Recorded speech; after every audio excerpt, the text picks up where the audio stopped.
Hey, Tony DeWitt here, Missouri Appellate Attorney. I'm retired, and this is not legal advice. Everything I say is simply commenting on the law.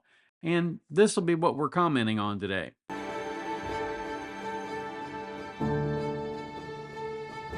Okay, I lied. Not intentionally, though.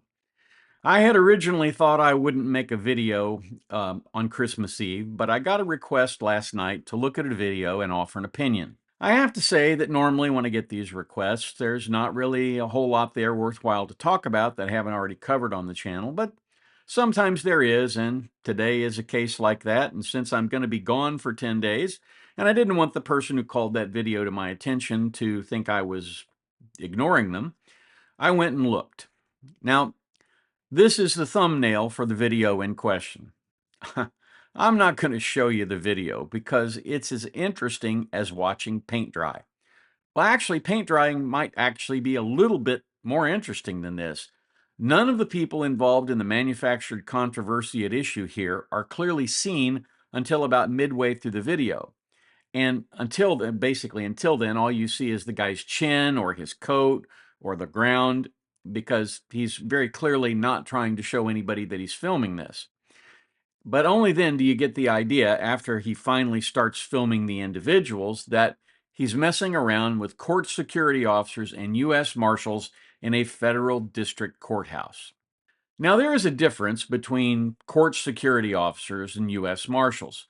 The court security officers are federal law enforcement, but they don't have arrest powers. They are limited basically to enforcing the rules in the courthouse. They can certainly transport prisoners, and they can, if they need to, jump in and restrain people until the marshals can get there and arrest. But generally speaking, they are not, they are pretty much just private security with a cloak of an official duty, meaning being a court security officer. Many of them serve at the pleasure of the district judges. Whether it's a court security officer or a U.S. Marshal, if you fail to obey one of their orders, you can be charged with that. Now, the U.S. Marshals are federal law enforcement. They have general arrest powers, and their jurisdiction extends well beyond the courthouse. But in this case, their jurisdiction is clear. I guess I can see people throwing some shade at people from the IRS. Nobody likes the IRS, except for me, of course, particularly if you're an IRS agent viewing this video. I love you guys. At any rate, I can see somebody giving tax collectors a hard time. I can see someone verbally maligning someone from the EPA or the Department of Commerce.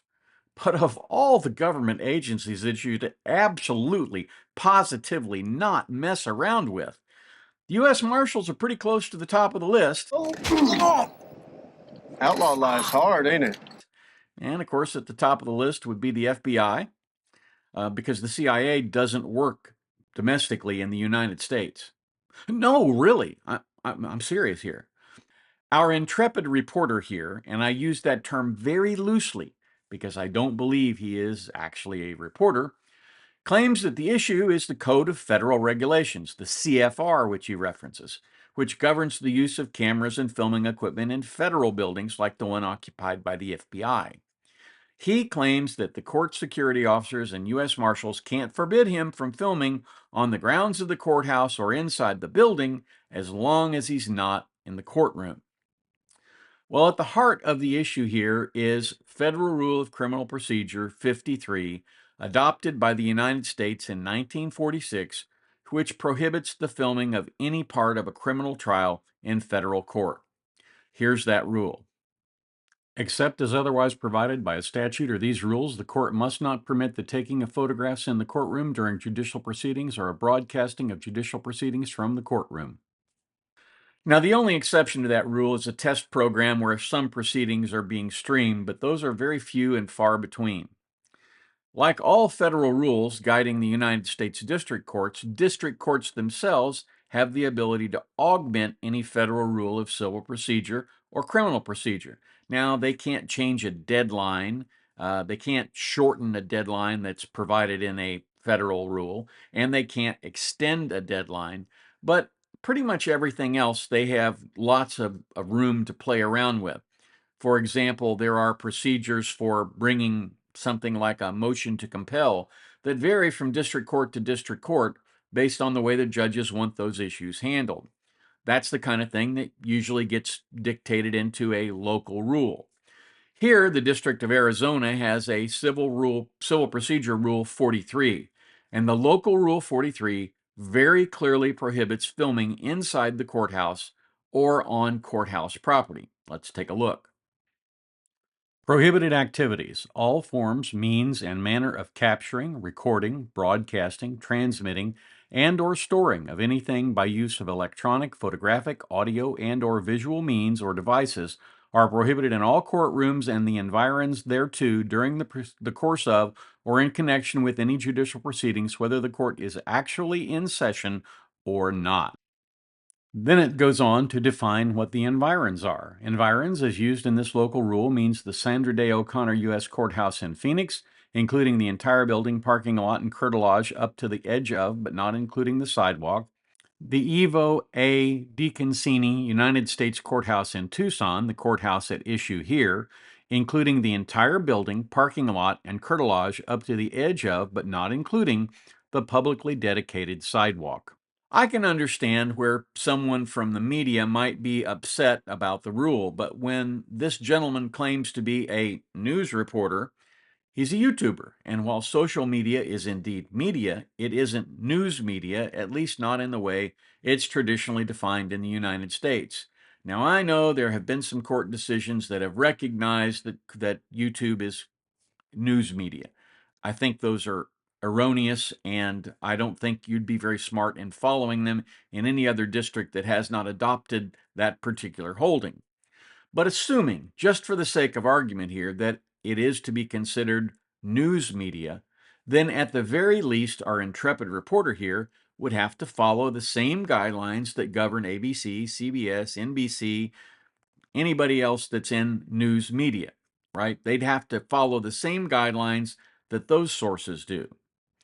And those guidelines, as set forth in Rule 43, absolutely prohibit the filming inside the courthouse or on the courthouse property unless the entity gets an exception from the U.S. Marshals or fits within one of the rule exceptions. And sometimes the U.S. Marshals, for big cases, will set up an area off the main entryway, but on the courthouse property where media can film from. As is frequently the case with sovereign citizens, this gentleman cites a CFR provision that applies to the FBI because it's in a federal building.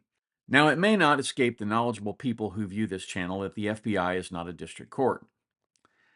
The CFR provides for the governance of the FBI and federal buildings, and that's not going to apply to a district court. That's because district courts are part of the judicial branch of government, not the executive branch. And as a result, they have the ability to write their own rules and procedures, and they do. As we mentioned earlier, Federal Rule 53, Local Rule 43. Local Rule 43 is one of those rules that are completely authorized under the U.S. Code. But the whole idea here in this video was never really to film anything inside the courthouse. The asserted basis for him entering this courthouse, which is a ruse, of course, is apparently he wanted to subpoena a judge.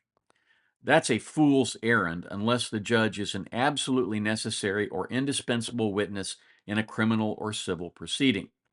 If he's not such a witness, he's not going to be subpoenaed. If he gets a subpoena, he can send the U.S. attorney to the local court and file a motion to quash that subpoena. And it will be granted because judges are not allowed to be witnesses in cases generally unless they are an indispensable witness. So if a judge witnessed a car wreck on the highway and there were 4 or 5 other people who saw that wreck, he's not necessary and he's not indispensable. Somebody else could testify, so you're not going to get a subpoena for him. It is really the rather rare exception that a judge is the only person that witnesses an event. I suppose if somebody invaded the judge's house and shot a member of the household so that the judge was the only person who saw the shooting, then the judge might be a necessary and indispensable witness. But usually that's not the case, and thankfully so. Now, the marshal didn't try to explain this subpoena rule to him. Neither did he try to explain that he can't serve his own subpoena, that he needs to have somebody else to serve the subpoena. That's also in the federal rules. And the rules very clearly say you need someone over 18 years of age who is not an employee of either a law firm or the individual who is requesting the service of the subpoena. Instead of explaining all of that to him, which would have gone right over his head, the marshal tried to explain to him that the rules that govern the courthouse were the rules that applied, and those that rules that forbid him from filming even outside the courthouse. The rules for the FBI building don't apply because that's an executive agency, the court is a judicial agency. Of course, the rules also prohibit him from filming inside the courthouse, even if he's not in a courtroom. While the courtroom is clearly out of bounds, the hallways and other rooms inside the courthouse are also off limits because attorneys may be having privileged communications in those spaces. But as is common also with sovereign citizens, the person filming here didn't want to allow an explanation. He kept talking over the marshal. The marshal patiently explained that he couldn't film on the grounds. He tried to explain the rules. He tried to explain the basis for the rules, but all our obstreperous friend was willing to do was talk over the marshal and not listen to anything. There is a subset of individuals out there who believe that the volume of their voice is a substitute for valid logical argument. They seem to believe that the louder they yell or cry or scream or engage in other histrionics, the better it will be for them. I have never seen that work. I have quite often seen exactly the opposite. When people get tired of dealing with people like that, they either withdraw, as they did in this case, or they take action. They also did that in this case. They filed an information. As we'll get to here in a few days, when the video regarding the difference between felonies and misdemeanors comes up, you'll find that the misdemeanor category does not require an indictment. In other words, you don't need to be indicted for a federal misdemeanor. Now, you can be, but you don't have to be. All you need is for a complaint or information to be filed by the federal government.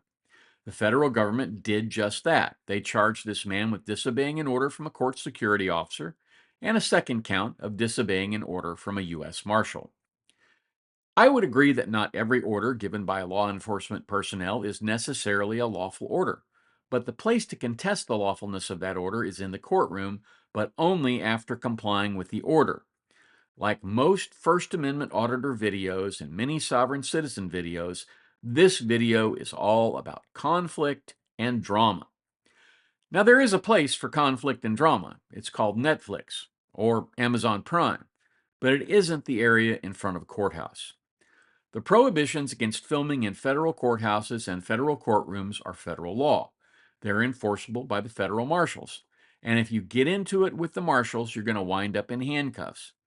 And unlike many jurisdictions, you're not going to be out on bond in the next couple of hours. Somewhere, a federal magistrate or a federal judge is going to make you cool your heels for a while in a cell while you think about what you just did. And woe be unto you if you assault a federal officer. That makes it a felony, and the idea that you can defend yourself against the use of force by a marshal who is pushing you off the property, that's a non-starter from the get-go. Now, the video quality in this issue here is suboptimal. People aren't clearly framed, the audio's fuzzy. You never get quite sure what this man is attempting to accomplish because he keeps moving the goalposts. In spite of that, there were numerous comments cheering on this idiocy in the comments section. None of what I've said here is secret information. You don't have to have a bar card to learn what's available in a courthouse and what you have to do. All you have to have is Google. In fact, the local rules for the District of Arizona are posted on the district court's website. If this gentleman had a question, he could have gone in there and found the answer. But he didn't have a question. He knew what he was doing, and he knew what he was doing was wrong. He knew it was likely to cause an arrest or at the very least conflict, and he did it anyway. I'm convinced you just really can't help people like this. I really hate the idea that they take other good people who are well-meaning but poorly informed, and they dupe them into cheering on their hijinks. But that's where we are. If you want to know whether you can do something in a courthouse, whether it's federal or state, generally speaking, you can go to the local rules and find out. If the local rules don't have an answer, the state or federal rules will probably have an answer. And also of importance, you might just want to speak a little bit more kindly to people who are trying very hard not to arrest you when you are being a giant jackwagon and calling them all kinds of hyphenated names. It's just a suggestion, of course, but these folks aren't going to take it. So that's what I have for you today. Sorry, it's a little bit of a downer. I hate to do that on Christmas Eve, but I wanted to get this out because the gentleman asked for it. And I appreciate people who ask for specific videos and clue me into things they would like to see me discuss. And I felt this one was worthwhile. Thanks again for watching. If you have any comments, drop them in the comments down below, or if you want to, you can email me at the address above. But again, I'm going to be gone for about the next 10 days, and I'm likely not to see them. Thanks again for being here. I hope you all have had a great Christmas, and I hope that you have a great holiday. I hope you enjoy New Year's. I'll be enjoying it on a boat. If you have the opportunity today, go out of your way, do a kindness for someone. And then when you've done that, come on back down here, join me at the beach. And all this week, there'll be videos running that I put together for you, except on Saturday and Sunday. So thanks again for being here, and we'll catch you next time. I shouldn't have to say this, but you don't seek legal advice from a guy down at the beach. You seek it from a lawyer in a lawyer's office, where there are people running around in suits and secretaries and all kinds of other people. I'm just a YouTuber. I'm a retired attorney at this point, and although I retain my license to practice in the state of Missouri, I am not here dispensing legal advice. I'm just offering general content on the law. And here are some videos that YouTube thinks you may enjoy.